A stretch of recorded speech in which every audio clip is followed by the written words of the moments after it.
तो भारतीय जनता पार्टी देश की जनता को सिर्फ 10 सालों में ठगने का काम किया। उनके पास कोई मुद्दा है ही नहीं। अगर हिम्मत है प्रधानमंत्री में तो महंगाई पे बात कर ले, हिम्मत है तो विकास पे बात कर ले, हिम्मत है तो युवाओं पे बात कर ले, हिम्मत है तो किसानों पे बात कर ले। तीनों चरण मिलाकर 11 लोकसभा सीटों पर इस समय छत्तीसगढ़ में कांग्रेस इतिहास बनाने जा रही है। पहले चरण के मतदान के बाद अब कल दूसरे चरण का मतदान होना है और इस दौरान तमाम राजनीतिक दलों ने अपना पूरा जोर लगाया है। ऐसे में हमारे साथ यहाँ पर कांग्रेस के प्रदेश अध्यक्ष दीपक बैज जी हैं, सीधे बात करते हैं। पहला चरण का मतदान, उसके बाद दूसरे चरण के लिए जमकर जोर लगाया है, चाहे कांग्रेस हो चाहे भाजपा ने। किस तरह से देखते हैं दूसरे चरण में कहाँ पर है कांग्रेस? पहले चरण का मतदान संपन्न हो चुका है और दूसरे चरण का मतदान कल होना है, जहाँ 3 लोकसभा सीटें हैं। तीनों लोकसभा सीटों पर कांग्रेस की ज़बरदस्त तैयारियां हैं, मजबूत तैयारी है। हम तीनों लोकसभा सीट भी, जो सेकंड चरण का सेकंड फेस है, ये तीनों लोकसभा सीट भी कांग्रेस पार्टी जीतेगी। किस तरह से देखते हैं, क्योंकि भाजपा के तमाम जो राष्ट्रीय नेता हैं, चाहे वो पीएम हो, गृह मंत्री हो, राष्ट्रीय अध्यक्ष हो, लगातार वो छत्तीसगढ़ के दौरे में रहे हैं और कांग्रेस पर सीधे सीधे कई आरोप जो है उन्होंने लगाए हैं। इस समय लगातार प्रधानमंत्री जी आ रहे हैं, अमित शाह जी आ रहे हैं और बीजेपी के राष्ट्रीय अध्यक्ष जी आ रहे हैं और तमाम मंत्री आ रहे हैं, लेकिन छत्तीसगढ़ और पूरे देश में कोई फर्क नहीं पड़ेगा। छत्तीसगढ़ में मोदी एंटी इनकम्बेंसी का लहर चल रहा है। 10 साल भारतीय जनता पार्टी को केंद्र में सरकार चलाने को मौका दी जनता, लेकिन उन्होंने कुछ भी नहीं किया। महंगाई पे कोई समाधान नहीं, युवाओं के भविष्य पे कोई समाधान नहीं, काले धन पे कोई समाधान नहीं।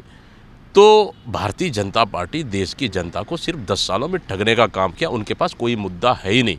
इसलिए ये लोकसभा चुनाव इस समय देश में नई सरकार बनाने के लिए हो रही है, देश में परिवर्तन के लिए हो रही है। निश्चित रूप से कांग्रेस गठबंधन की सरकार स्पष्ट बहुमत के साथ देश में इस समय बन रही है।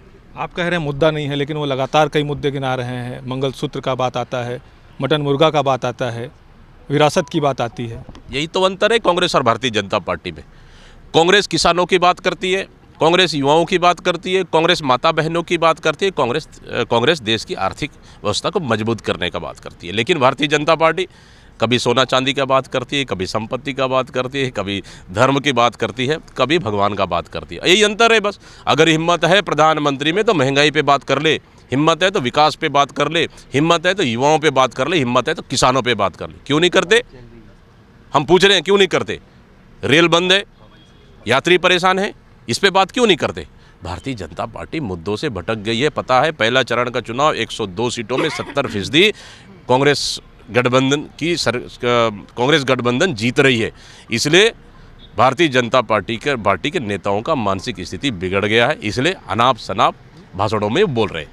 अच्छा, राजनांदगांव सीट को लेकर लगातार हम देख रहे हैं भाजपा के नेता पूर्व मुख्यमंत्री को घेरने में लगे हुए हैं। क्या लगता है, राजनांदगांव सीट में ज़्यादा डरी हुई है क्या भाजपा? देखिए, राजनांदगांव हाई प्रोफाइल सीट, जहां पूर्व मुख्यमंत्री लड़ रहे हैं, वहां तो स्वाभाविक सा है भारतीय जनता पार्टी पूरी तरह से डरी हुई है और राजनांदगांव सीट भी हम जीतेंगे। चूँकि आगामी दिनों में तीसरे चरण का जो चुनावी प्रचार प्रसार है वो भी जोर पकड़ेगा, और किस तरह से तैयारी है कांग्रेस की? कौन कौन नेता हैं जो आने वाले हैं? क्या बिलासपुर में भी बड़े नेता जो हैं कांग्रेस के वो पहुँचेंगे? तीसरे चरण की तैयारी कांग्रेस पार्टी ने ज़बरदस्त कर ली है। छत्तीसगढ़ के तमाम बड़े नेता तीसरे चरण के प्रचार में जाएंगे, साथ ही देश के हमारे तमाम बड़े लीडर भी स्टार प्रचारक के रूप में आएंगे। तीसरे चरण का चुनाव कांग्रेस पार्टी मजबूती के साथ लड़ेगी। राहुल गांधी भी आने वाले हैं, क्या कुछ उनका जो प्लान है वो तैयार? बिल्कुल राहुल गांधी जी भी आ सकते हैं, प्रियंका गांधी जी भी आ सकते हैं, हमारे राष्ट्रीय अध्यक्ष खड़गे जी भी आ सकते हैं। क्या माना जाए, तीसरे चरण, पहला चरण और दूसरा चरण, कितने सीटों पर कांग्रेस और भाजपा? तीनों चरण मिलाकर 11 लोकसभा सीटों पर इस समय छत्तीसगढ़ में कांग्रेस इतिहास बनाने जा रही है और भारतीय जनता पार्टी से ज़्यादा सीटें जीतेंगे। इस दावे के साथ और कुछ दावा करना चाहेंगे अगर 11 सीट नहीं आती है, या फिर अगर कमज़ोर पड़ती है कांग्रेस और ज़्यादा? आप 4 जून को देख लीजिए। बिल्कुल, तो ये थे दीपक बैज, कांग्रेस के प्रदेश अध्यक्ष, जिनका दावा है कि इस बार ऐतिहासिक जीत की ओर कांग्रेस लोकसभा चुनाव में दिखेगी और छत्तीसगढ़ में ज़्यादा से ज़्यादा सीटें जीत कर आएगी।